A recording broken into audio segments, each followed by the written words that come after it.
All attendees are in listen-only mode. Hello, everyone. Good morning and good afternoon.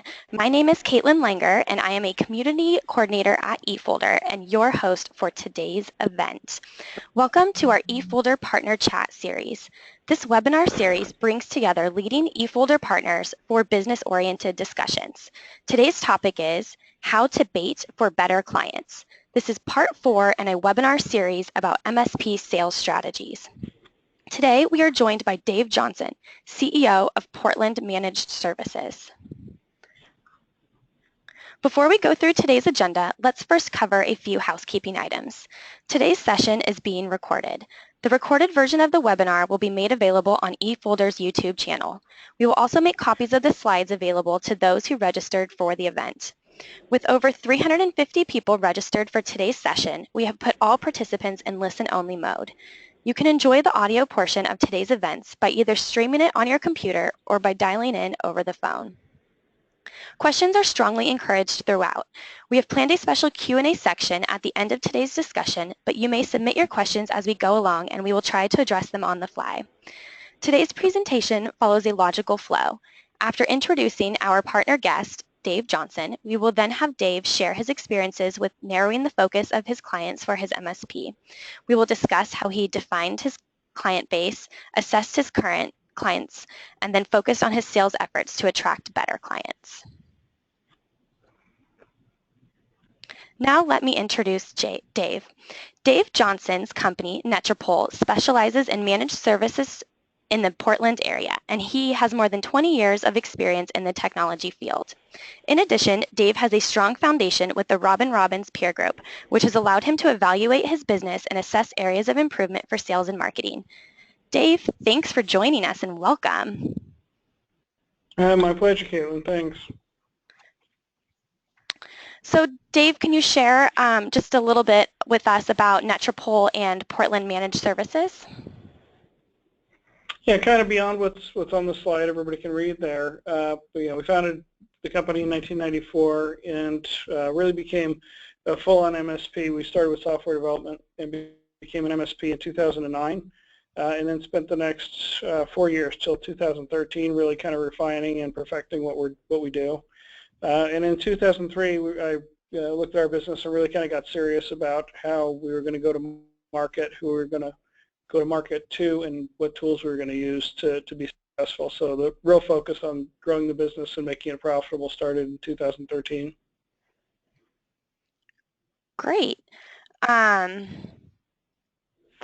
So can we kind of just dive right in and kind of start with how you decided to focus your effort and, move on to focused results and kind of how that all came about for you?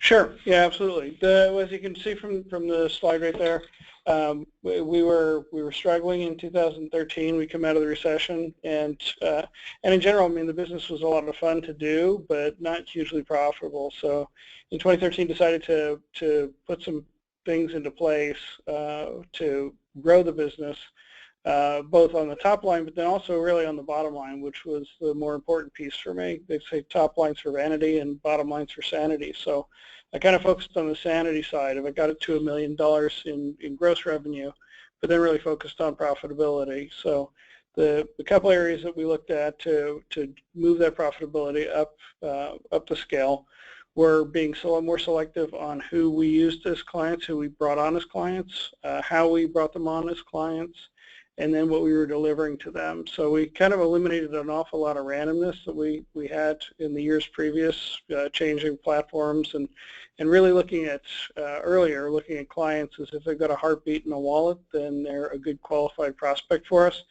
And then looking back in 2013 at the client base that we had, really evaluating the clients and determining which ones are really good ones for us, and good being defined by a couple of things, not just profitability.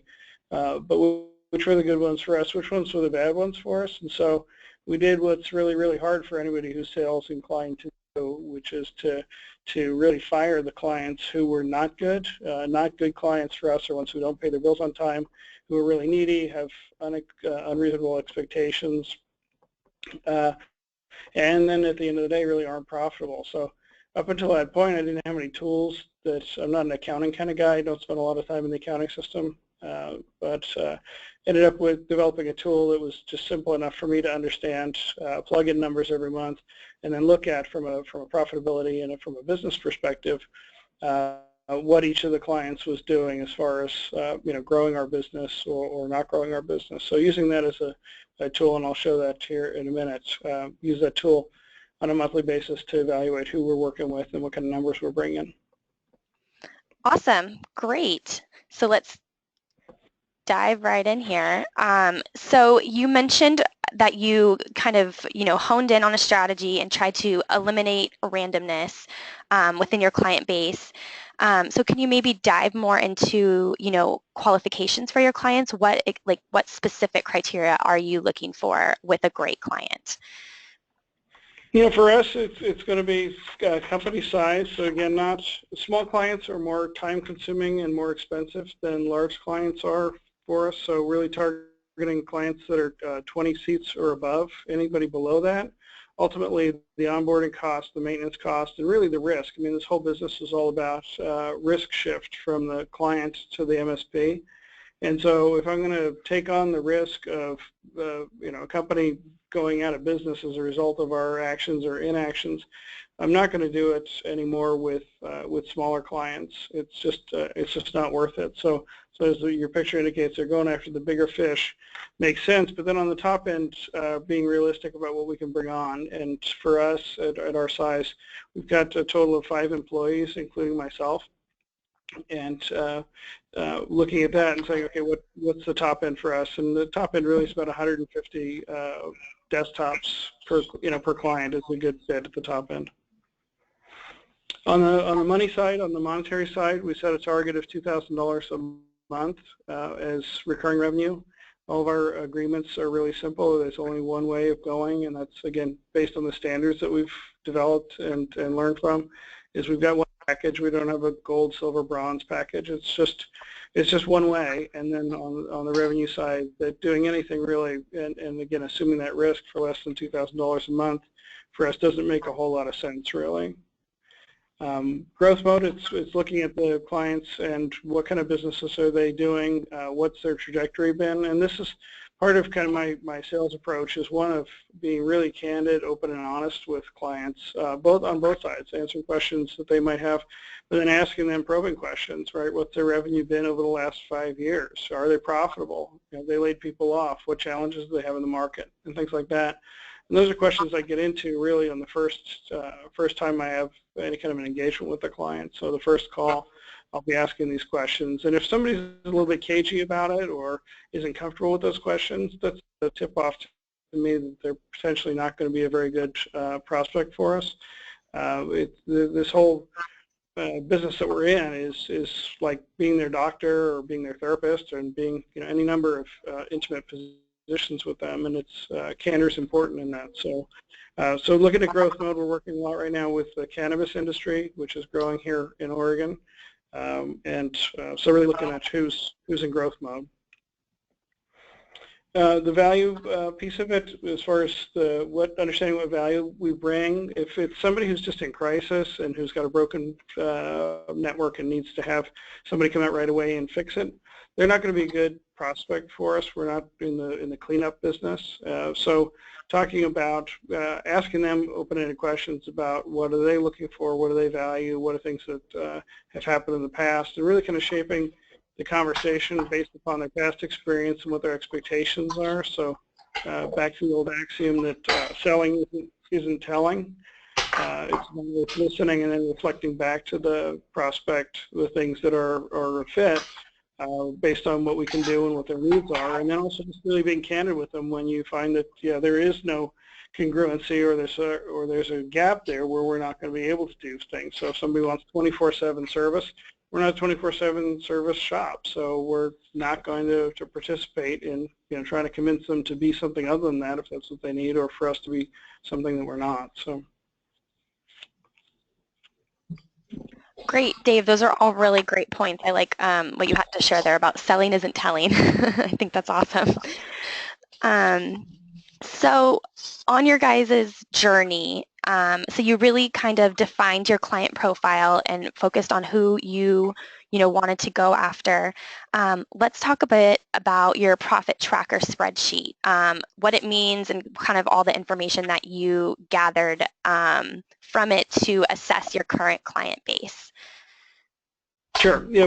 Before I had this, I really had no sense as to how valuable clients were, or whether they were good clients or bad clients. I kind of had a gut sense, and it was always at the end of the year when we'd run financials and I'd take a look at the gross revenue from clients. That it always surprised me. I always thought that the ones who were absolutely top notch from a revenue perspective, I was always wrong. There was always kind of an inverse relationship, that the ones that I were quiet and I didn't think of too much, those tended to be the ones that really generated the best, most profitable revenue. So without having to go into the accounting system, I created the spreadsheet, and it's just super simple. It has the quantities of tools that we're using, and tools can be either eFolder licenses, or they can be the number of hours that we spend working on a client, what our billable labor rate is, then so units, costs, and then it calculates out, and you can kind of go to the right. That's really the most important piece of it. So what's the total contract sale there under the revenue side? What's the net profit of the contract? So that's factoring in all the hard dollar costs. That's the licenses, the tools, the person hours that it took to service that account. And that's really important, is to recap that every month and see how much time are we spending on this account relative to the revenue that we're generating from that account, right? That's something I hadn't focused on before. But there are opportunity costs, right? When you say yes to one thing, you're saying no to something else. And so if your engineers, your help desk are all tied up with one client, they're not able to take care of other clients, and they're also not able to grow your business. So when you factor in those components to it, so how much time are you spending, what's your labor rate, and things like that, you come up with what's the total net profit of that account, right? So at the end of the month, once I've paid all my expenses, what is this account generating for me? And then the effective hourly rate piece of it, which is if I go out and I hang out our shingle and we do break fix work, our base billing rate's $150 an hour. So given that as an opportunity, right, I could go out and sell that all day. It's not recurring revenue, so it's not really strategic.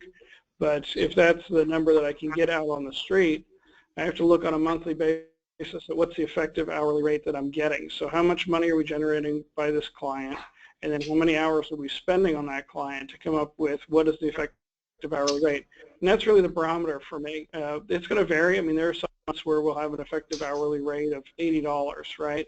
But that would have to, you'd want to look into that and say, why is it that it's that low that month? It's a real red flag for me to kind of dig further into the tickets and talk to the guys and find out what's going on with that account if it's not intuitive for me. But looking at it as a barometer, right, because that's the opportunity cost. You can see this is a sample of a spreadsheet, but it's pretty representative of a number of clients that we've got. If I found that in over a 3 or 4 or 5 month period that my effective hourly rate for a client got down below $100 an hour, then I'd really reassess that client and the relationship we've got with them, take a look at what we can change to move that effective hourly rate up. And I've used the spreadsheet with clients to renegotiate new rates with them, because it's kind of an inarguable component to it, right? It's not me emotionally going in and saying, hey, I need to get more money from you because this isn't working out.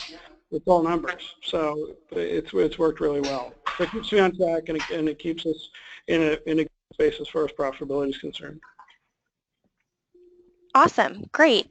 And that's kind of the perfect segue into the next slide about using this spreadsheet to assess your current client base. So, you have the numbers right there in front of you. You mentioned having conversations with clients about, reassessing the partnership, or perhaps even firing clients. Can you maybe just touch a little bit more on, those strategies and what you've learned from the spreadsheet and how you go about determining which actions to take with your clients? Yeah, sure, absolutely. I mean, yeah, the thing to keep in mind as you're growing your business is that the amount of money that a client will pay you is directly proportional to the value that they find in the service that you bring to them, right? So they will pay more if they find value. If they're always coming back and going, gosh, this is too expensive, then one of two things. One is that you haven't done your job to make it clear to them what the value proposition is, or you're not doing a good job. One of those two things has to be true for them to be complaining about price. So looking at that, the things we kind of talked about, do they pay their bills? Are they needy, right? And then coming back to them with metrics and say, look, it takes this much time and energy to take care of your network. If you're doing your job and their uptime is high and their end users are happy and you're delivering on your side, but you're losing money, a good client is not going to sit there and go, well, that's too bad for you. A good client's going to say, let's take a look at how we can fix this, because I don't want you to go out of business and I don't want you to leave me. I'm not interested in that. So money's kind of the variable. How do they treat your staff? That's one of the components that is really, really important and strong for me. So polling my staff on a regular basis as we do kind of client reviews, what's going on with the client, but how are they treating us, right? We have to work from a perspective and a culture in both sides of mutual respect and support. And I have fired clients that have generated a lot of revenue for us just based on the fact that there wasn't a good cultural fit for us. A bad cultural fit means your employees get demoralized, they don't feel respected, and they end up leaving, taking a job somewhere else. And no amount of money from any given client is going to be worth that for me. Great. So we kind of talked about your strategy with, defining your client base and how you kind of assessed your current client base to hone in on a more focused strategy for yourself. So let's kind of transition into how you developed your sales process to be very focused and to go after those specific clients that you are looking for. So if we just want to kind of jump into maybe your initial sales strategy and how you're qualifying your leads and conducting your first steps of the sales process. Sure, absolutely.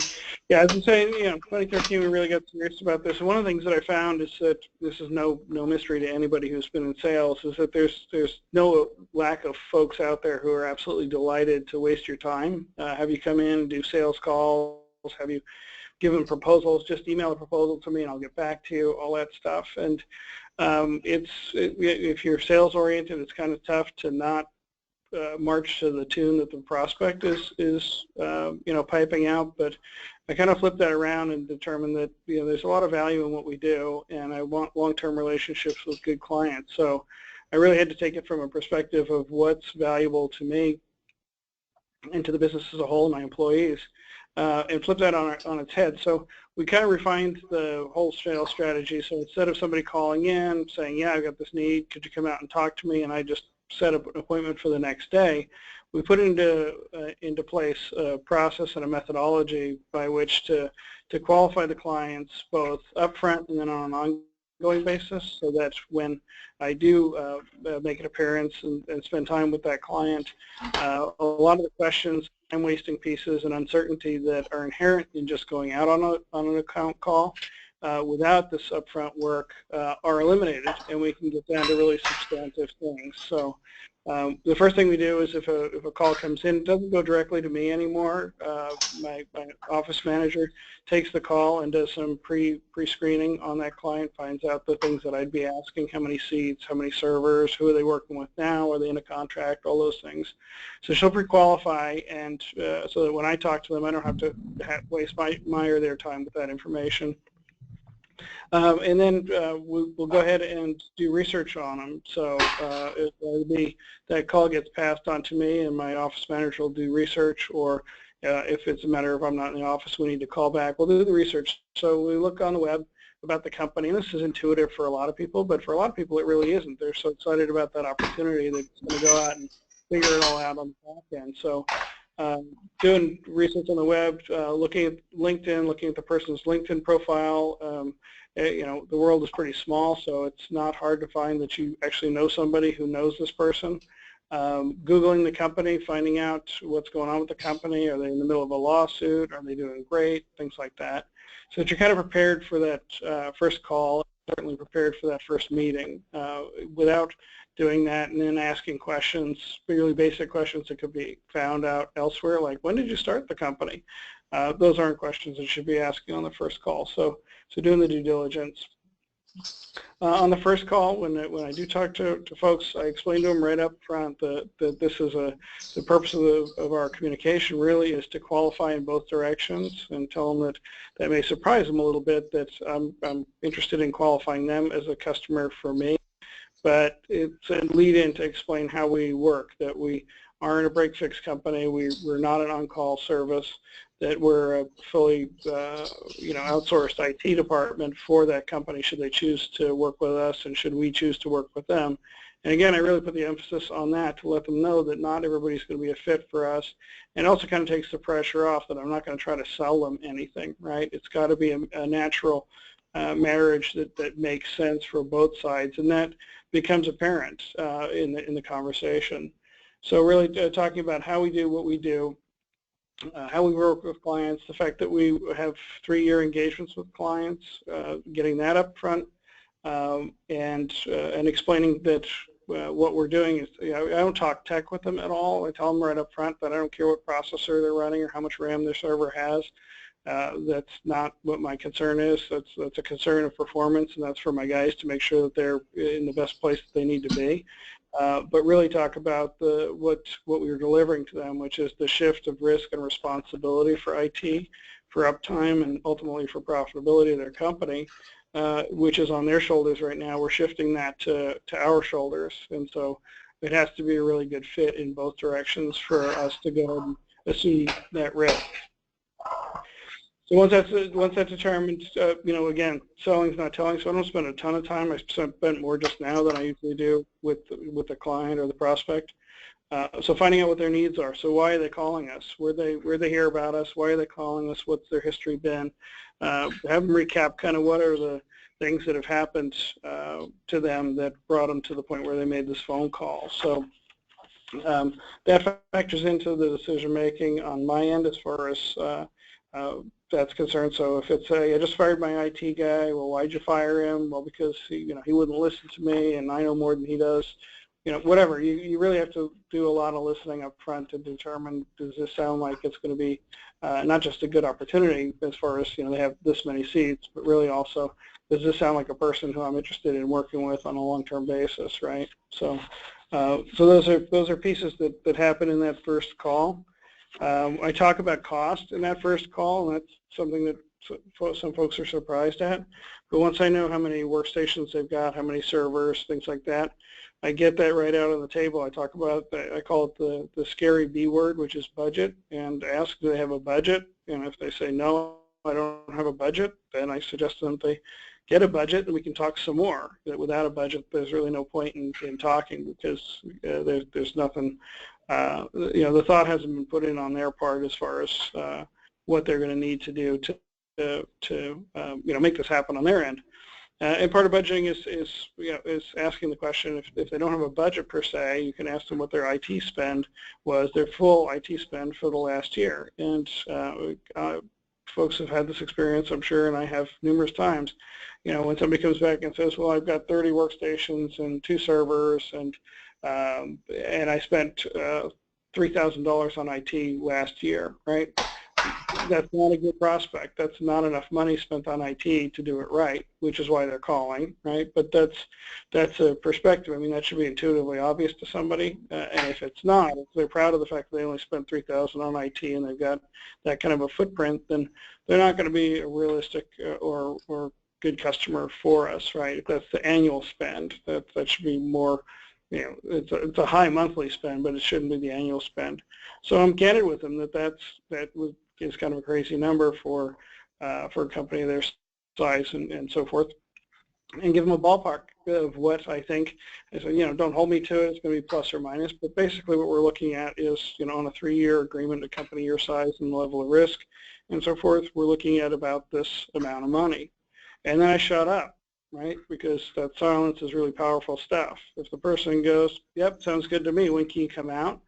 Well, that's another checkbox in the positive column for me as far as a potentially good client. That's somebody who's got money, is willing to spend it, and recognizes the value of what we're talking about. If there's just dead air, I'll ask them if that number was in the ballpark of what they were budgeting for, what they were planning on spending, or are they just kind of in shock right now and speechless because that's too much money for them. And then I shut up again, right? So it's a matter of getting them to tell me, are they going to be a good prospect given what's realistic, right? Or am I going to be pushing rope uphill all the time with them, trying to justify the costs of things that need to be spent? So once we've gotten that all out of the way, if it looks like it's a good opportunity for me, then we kind of go to our next step in the methodology, and that's to set an appointment and then go through a process that we stick to religiously, and has paid off for us, really, really well. As you can see from that first graphic, the net profitability and so forth really rose once we started with this methodology. So awesome. So let's dive into the methodology. Let's talk about the next step. So you set your in-person meeting, and then you have your shock and awe packet. So can you talk about that and kind of your next sales steps? Well, the shock and awe packet is information that we send to the client, and I preface this before we set the first meeting. I let them know that there's going to be information that's going to be sent to them, and that they're going to need to read that information before we meet, so that we can have we won't waste time on the preliminaries, and it'll answer a lot of the questions that they might have before that first meeting. So the shock and awe includes a cover letter, confirms the appointment. It's a recap of the first call. So in that document is going to be the things that we talked about, the things that they said were important to them, the things that they said weren't important to them, and so forth. It really recaps that what we discussed, so we can continue to stay on track. And it also shows that I was listening to what they had to say, and then gives them contact information for references. So before I hang up the phone with them, I explain this packet's going to come. I need you to read it, and if you have any questions, we can address them in that first meeting.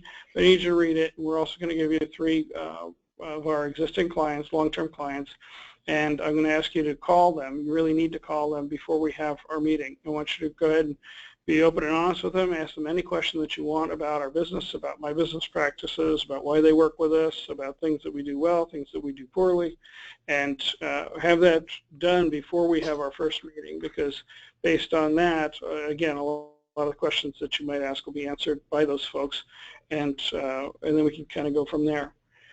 They get 2 newsletters. We send out a monthly newsletter to about 1,200 different prospects and clients here in Portland on a monthly basis. So 2 sample newsletters, a Bill of Rights, which is basically these are what your rights are when you engage with us. These are the things to expect from us and that we're going to deliver to you.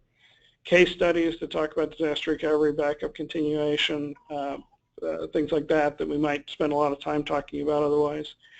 Company description, how we do business. So this reinforces how we do business, right? That it's a 3-year engagement, that all fees are covered, that it's a monthly cost, it's budgetable, and so forth. And then the reference list. So that all goes out, and that goes out the same day as we finish the conversation on the telephone. So it's a timely thing. I have a really short window. Typically, I'll schedule out 3 or 4 or 5 days, but that packet goes out to them right away. So hopefully next day or the day after, they're getting that information that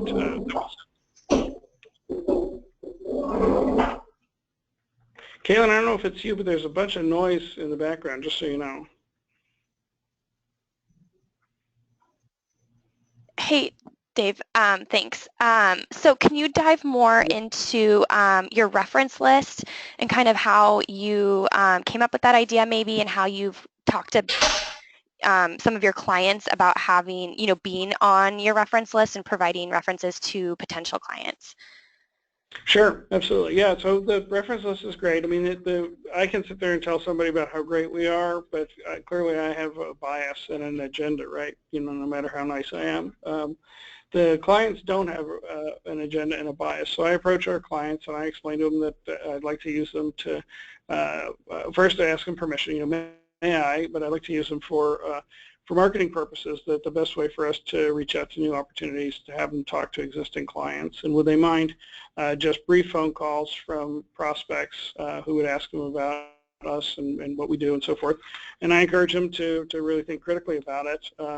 That they're not obliged to, but I'd really appreciate it. And every client that I've asked has been totally cool about it, and it's been just super. So they're expecting phone calls at that point, so it's not out of the blue. They've already agreed that they'll take calls.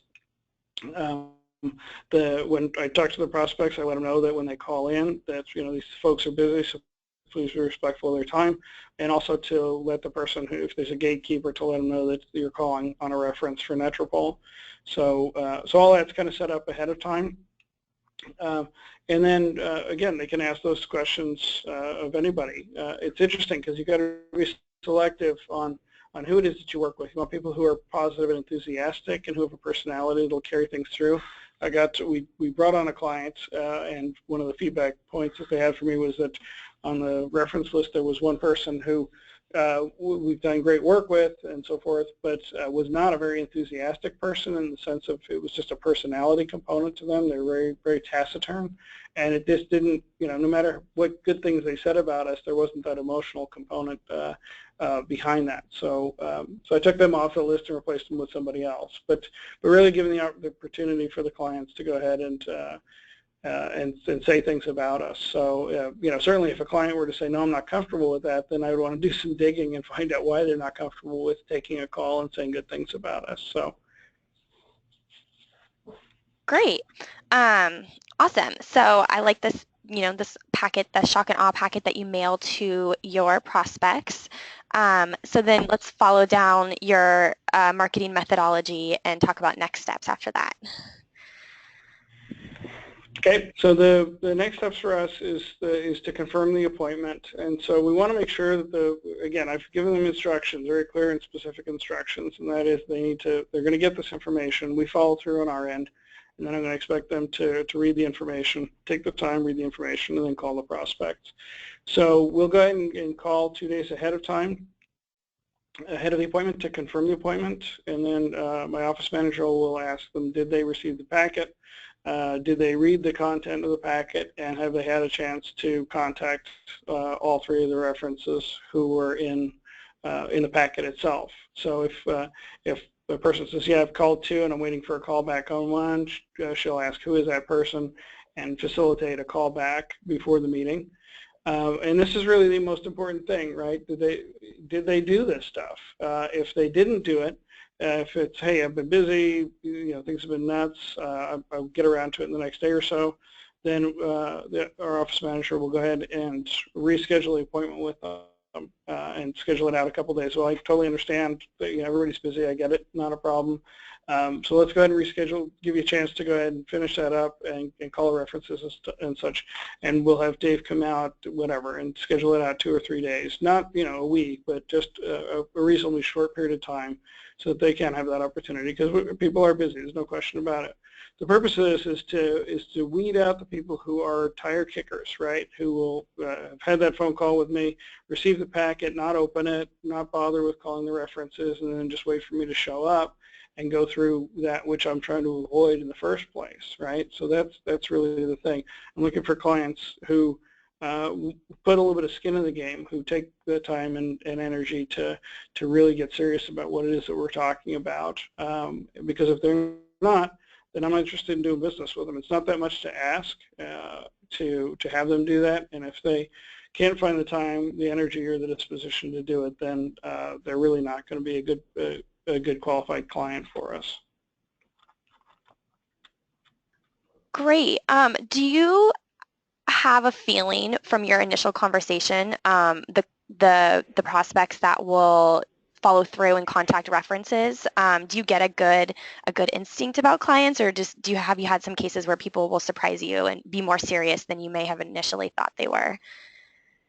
Yeah, it goes both ways. I would say that the average, by the time I get done with the first call, if you've got the person and you're interested in doing business with them and you lay out what the process is, I mean, most sales process isn't apparent to the prospect until it's happening to them.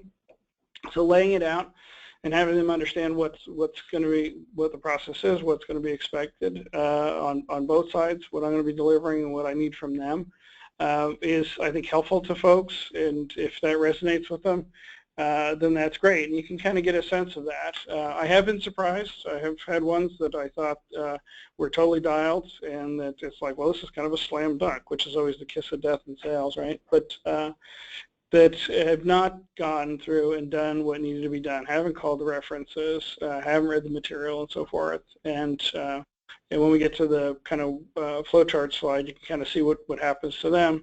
And then I've had ones that were kind of, yeah, you know, I hung up the phone, it's like, it's worth it, let's give it a try.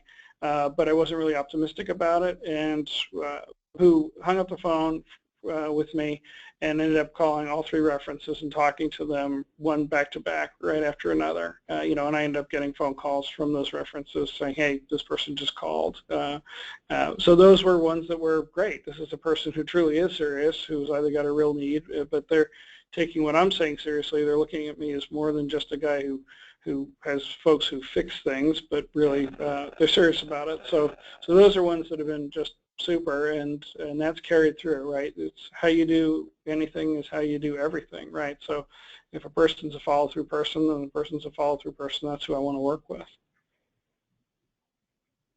So you kind of get a sense as to what's what, but there are always surprises. What you want to do is avoid the surprises of showing up and having a really bad meeting. That's what we want to avoid at this point. Yes, definitely. I think all of these steps kind of help eliminate that for you. Great. So let's talk about your meeting then, your first initial meeting, or in-person meeting, I should say, your first in-person meeting. Okay, so most people have heard this before, that it's about stakeholders, right? So if it's, hi, I'm collecting information on potentially working with an IT department, company, and so I'd like to meet with you, and whatever, I'm a receptionist, or I'm the person who's in charge of the copy machine, or whatever.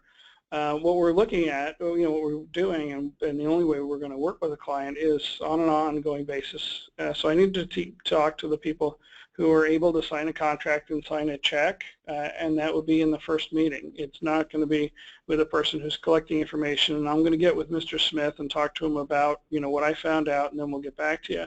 That's a completely losing proposition. It's putting a bunch of space between you and the person who ultimately you're going to be serving, and it's not worth your time. So you've got to be politically appropriate and nice about it, but ultimately in the meeting that I have, even the first meeting, especially the first meeting, is that the stakeholders, the person who's ultimately going to make the decision and write the check, has to be in that meeting with myself and whoever I'm talking to, if it's not that person, in fact.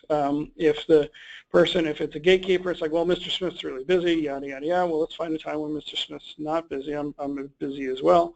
So let's find a time where Mr. Smith's not busy so that we can do that. You know, if there's pushback even further, then, you know, explaining that, you know, never have I been in one of these meetings in 22 years where the person who is going to sign the check and have a 3-year relationship with us didn't have questions that only I could answer for them. And so it really needs to be that way. If there's still pushback, then we don't have a meeting, right? I mean, that's all there is to it, because it's all the indicators of somebody who's kicking tires, wants to compare pricing against the pricing of their current vendor, wants, you know, whatever. I don't want to waste my time with that. So if the stakeholder can't be there, then that's not going to be a good thing. My goal is to have at a maximum 2 meetings before I have an agreement signed, right? That's my target. It's not 5, it's not 3, it's 2.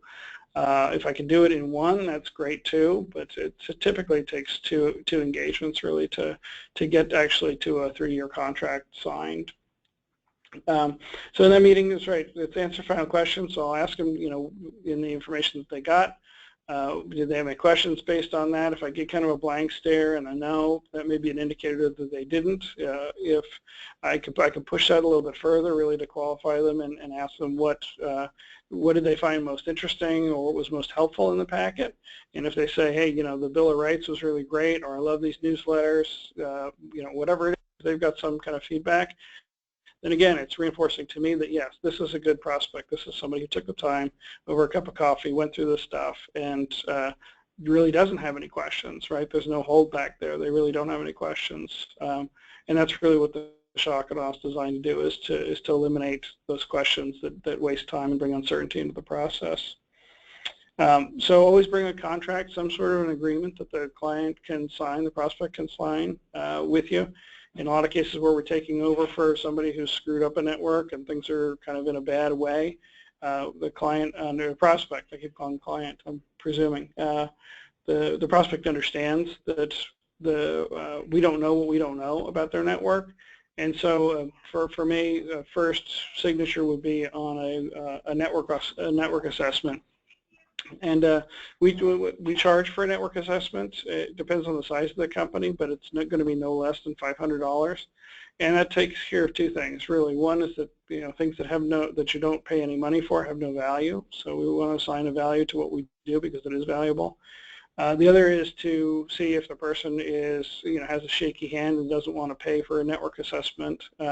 Then clearly they're not a good client. They're not going to be wanting to pay for the monthly service. And there's something wrong with this picture, right? Because without the information that we need, we can't possibly either take care of their network or come up with a number that makes sense, so we don't have to come back and revisit that number. So bringing that and a pen is a great thing. I explained to them that the cost of the network assessment gets rolled back and refunded back to them if they do choose to move forward with us on a 3-year agreement. So it basically covers the risk and time that I'm going to be spending with them if they choose to not move forward for whatever reason. And so the risk to them is zero if they are serious about moving forward. So again, these are each individually just little things that we do to qualify those prospects, to make sure that everything they've told us is correct and they really are on board. And by the time you get the signature on the agreement for doing the network audit, it's really yours to screw up at that point. I think I've only had one prospect in the last 5 years go through a network assessment and then decide that they were going to continue doing what they were doing because the delta was just so high between what they really needed to spend and what they were spending. So everybody else goes through with it. If you get a signature on that paper, then that's a good thing. So that's kind of the first meeting. I go in with a goal in mind, or I begin with the end in mind, and that's to end up with a signature on paper by the end of that meeting, not just have a good meeting. Right. Always want the signature. Awesome. Great. So I have your graphic up here, your process that you go through, which is kind of, what we touched upon in the last few slides. But if you just kind of want to recap the process down here and, maybe what happens in your process when your prospects aren't contacting references and kind of what happens at that point. Just quickly summarize this chart. Sure. I'll just go from the top down. So if the inbound lead comes in, we do the qualification on the phone. Again, that's my office manager, and that's myself with the qualifying questions to see if they're a good prospect. If they're not, for whatever reason, if the number is too high, if their needs don't fit with what we can do, then they drop out, right? So, but they don't just drop out. They get a thank you letter. They get my business card. And we'll go ahead and put them on the newsletter mailing list because their business may change, right? Their perspective or their business or things may change. So you don't want to lose that opportunity if it is an opportunity downstream. So putting them on a drip marketing campaign makes sense, and just staying in touch with them, inviting them to lunch and learns, things like that. It just never hurts, right? If they are qualified, then we send the shock and awe to them with the instructions, both verbally and then also in the cover letter with the instructions, what they're expected to do before the meeting. Call them 2 days before the meeting if they've not done what needed to be done, not checked the references, not read the material. We reschedule, and that is just a loop, right? So we reschedule once. 2 days before that follow-up meeting, if they haven't done what needs to be done, then we cancel the meeting. It's clear that they don't have the time or inclination to do what they said they need, or do what they said they would do and what needs to be done. And so we politely just bow out that this meeting really, until they can find the time to do the things that need to be done, it doesn't make sense for us to have a meeting. So they get a nice thank you letter, they get put on a newsletter campaign, and they're off my list, right? They're not somebody I'm going to go out and spend time with. So assuming that they've done the work that they need to do, then we'll go ahead and have that meeting and hopefully have a positive outcome from it. So what's really key is just it's controlling the process and not letting the prospect control you. Don't be working from a position of neediness. Work from a position of really they'd be blessed if you were doing the work for them. Assuming you do good work, you should be proud of it, and they'd be really lucky to be able to work with you. So that's not arrogance. That's just the truth. So working from that perspective makes a world of difference as far as getting good clients. Great. So we will go into some of your kind of key results from everything that you've found from, really streamlining your sales strategy. But first, before you get into this, I just want to encourage everyone on the line right now, if you have any questions, please submit those, and we will get to them very shortly. I've seen a few come through that we'll ask Dave, but if you have any others, please submit those. And Dave, yeah, let's do a recap of what you found from your efforts. Yeah, I know. Really, it's you only have so much time on this earth, right? I mean, as I said before, saying yes to something means that you're saying no to something else, and the converse is true. And so saying yes to a bad client is going to effectively block you because you only have a certain amount of time, energy, and resources. It's going to block you and prevent you from going after bigger clients because you've made a commitment, and especially if it's a long-term commitment like we do. It's a 3-year agreement, right? Now, I'm not going to sign that with somebody who's subpar and then decide, oh, I got a better opportunity here, and then either ignore that client or try to terminate that agreement because I've got a better deal coming down the road. That's not good business. That's not the way we roll. So, so getting the time wasters out of your queue, pretty much. Getting things out on the table on the first call. I mean, a lot of sales folks and business owners are a little bit sketchy on the whole idea of talking about money, and it really comes down to that. That's the great qualifier, right? Assume that they've got a need, they need to have the money to pay for it. So if they don't, or if there's a disconnect between what they expect and what reality is, then identifying that in the first call and not in the third meeting is really what's important. The random effort piece of it, again, I spent 19 years doing random marketing and random client engagements, and getting that down and actually flowcharting it out was the biggest positive for me. I had it kind of in my head what I wanted, but getting it down in the flowchart and then sharing it with the team, everybody knows where we are, the client knows where we are, I know where we are, and so forth. It's hugely helpful. And then sticking with that methodology, right? After a couple of times of success, don't go back to the old way of doing things. Really pull out the chart and follow the process, and then really refine that process too. So look at what's working. So I'm not saying that I've got a 100% closure rate on prospects even that go through this process. There's a couple that drop out. It's very, very high, but the ones that drop out, I really need to stop. And instead of kind of ignoring the fact that I didn't get that deal, find out why I didn't get that deal, and then make sure that that component that impacted it in a direction I didn't want it to go isn't in the future, right? So learn from your mistakes and make your process a living process. Don't just stick to it because it is what it is. So the prospects who are putting a little bit of time and effort into the meeting, are the ones that you want, because you're going to require time and effort from them after the meeting, right? And after the engagement, you're going to need their time and energy to have a successful relationship with them. The amount of money that they pay you, and so this really talks to profitability, right? Ask for more money than you're asking for today, right? The conventional wisdom is to price it higher and higher and higher until people will stop paying for it, right? And then you know what the ceiling is for what it is that you're delivering. But not being shy and trying to it shouldn't be a race to the bottom. There's a lot of MSPs out there, it's a race to the bottom. They're pricing stuff per seat. It makes no sense whatsoever to me at all to price things per seat. You're delivering an entire solution to them, not price per seat. And so the bundling all that cost up and giving them just one number is the way to go, so that there isn't that, well, will you do it for $18 a seat? Yeah, okay, I'll do that, right? Don't go there. Go the opposite direction. So that you get the most out of it, because at the end of the day, you got to make money. You can't run a business on a shoestring. Well, you can. It's just no fun. It's a lot more fun when there's money in the bank. So measure the dollar value of the clients each month. So again, looking at that spreadsheet, and that's just the discipline that I have to have is to go through that, and it's an indicator for me when things are not where I want them to be or where they need to be, and it's an opportunity to go back to those clients and I don't, you could show them the spreadsheet, frankly, it doesn't really matter.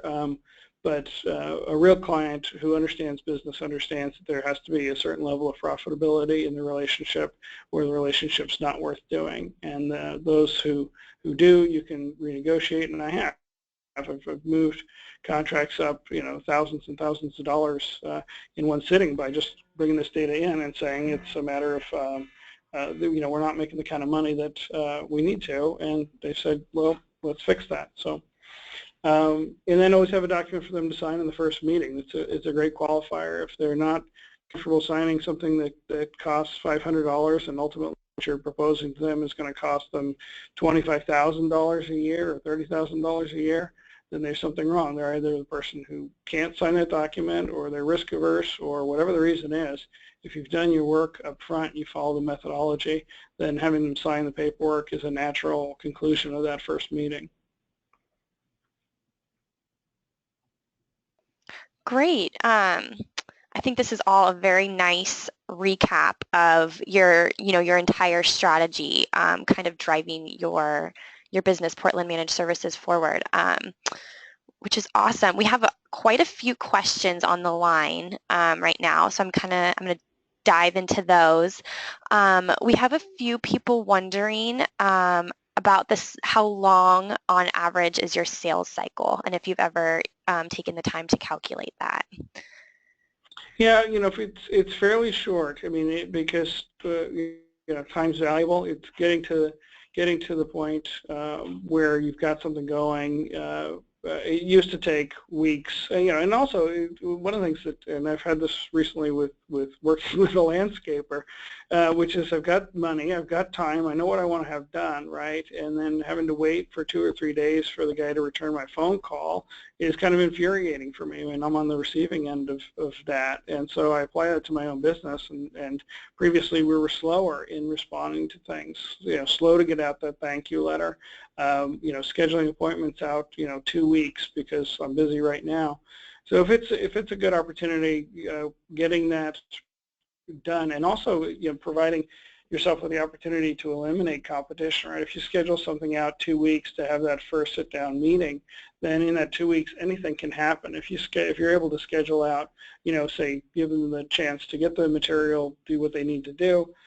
So if you could do it the same week or beginning of the next week, I mean, that's really the target. So for me, I'm looking at a maximum of 2 business weeks between first call and final contract signature. So that's really the target. That's an awesome time frame. I think that's amazing. But it definitely, I think, helps with you having such a tailored, specific process. I think that definitely helps you to weed out the prospects who aren't going to be a good fit or who are just going to be wasting your time. So that's an awesome number, Dave. Let's see. We have another question. If you can review again what your Bill of Rights are that you include in your shock and awe package.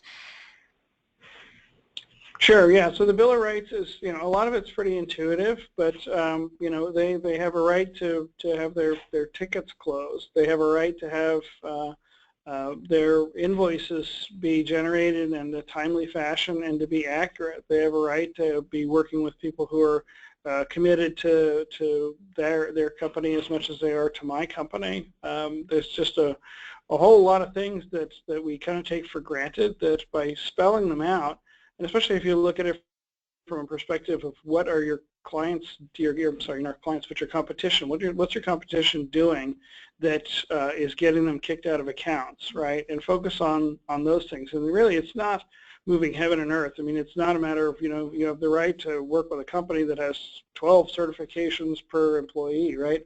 Unless for some reason that's important, but it's much less important to the client or the prospect than saying that you have the right to work with people who are able to solve your problems in whatever. If you want to put a metric around that, that's great.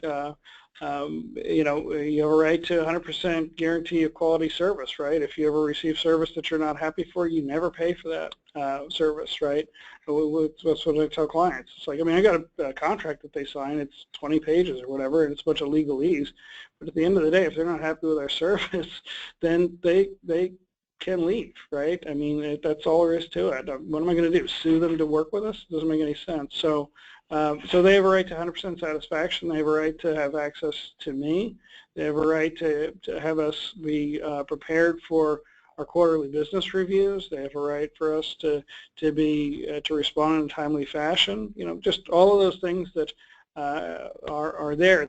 It's not technical stuff. It's how should you engage with a vendor, and especially a vendor in our space. I always say there's a lot of room at the top because there's a lot of folks out there who really suck at either doing what they're doing technically or just working with clients. So find out what's ticking off your prospects and making them pick up the phone to call you, and work that into the Bill of Rights so that when they are looking at that, they're seeing this is the problem that I'm having. That's why I'm changing from that guy, right?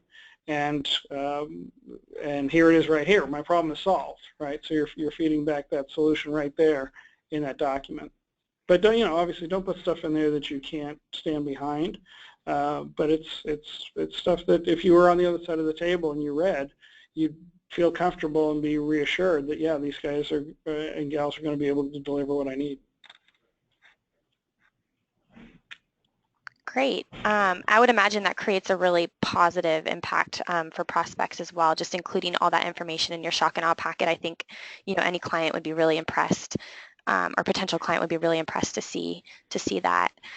Well, and also, oh, let me just add one thing. I mean, with the Bill of Rights, it's, you know, a lot of people spend a lot of time on their mission statement and their core values and things like that. I mean, really, ultimately, that Bill of Rights, you share it with your staff, your employees, and they understand and they know it and they agree to it, right? I mean, it's a shaping document for what your corporate culture is and what your expectation of your employees is, as well as what the customer needs, you know, can expect from yourself and your employees. So it has more than one purpose ultimately. yes, it does. So one more question from Jason. Having met with a prospect that seemed like a good fit and for some reason the deal doesn't happen, when do you ever revisit to try again after some time has passed, or do you not move forward, or what is your process for revisiting prospective clients? You know, it really depends on what the issue was, right?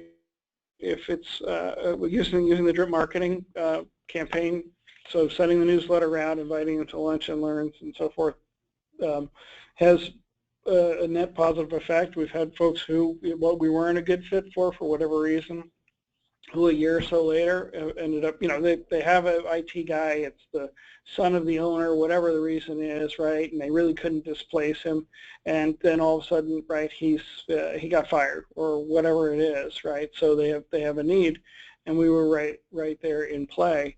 So staying in touch at that level, right, I mean, if it's a matter of us disengaging from them in the sense of I find that I feel that they're in any way they don't have ethical business practices, or that their expectations are out of line with what we can deliver, or anything like that, then we really won't re-engage with them, right? I mean, if they don't meet my criteria, then I'm not going to continue to market to them. I may send them newsletter, and if, you know, or ask them if they're interested in that, and they may share that newsletter. That's happened in the past where that one prospect wasn't ultimately going to be a good fit as a client, but they shared the newsletter with somebody else, and that other company became a client of ours. So there's no real downside to that. But again, this is kind of a binary thing. I mean, your goal with this whole process is to get the good clients on board and walk away from the ones who are not. And so if they're not for whatever reason.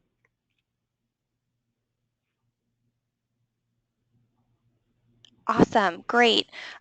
So it is the top of the hour right now, and I don't want to go much longer and take up more of anyone's time. So with that, that will wrap up today's webinar. Thank you all for tuning in, and special thanks to Dave for providing all of this great information. We've already gotten a lot of great feedback that people really enjoyed this session, so thank you very much. If any of you on the line have any ideas for any future MSP sales-oriented webinars or just any other topic ideas for eFolder webinars, please email webinars@efolder.net.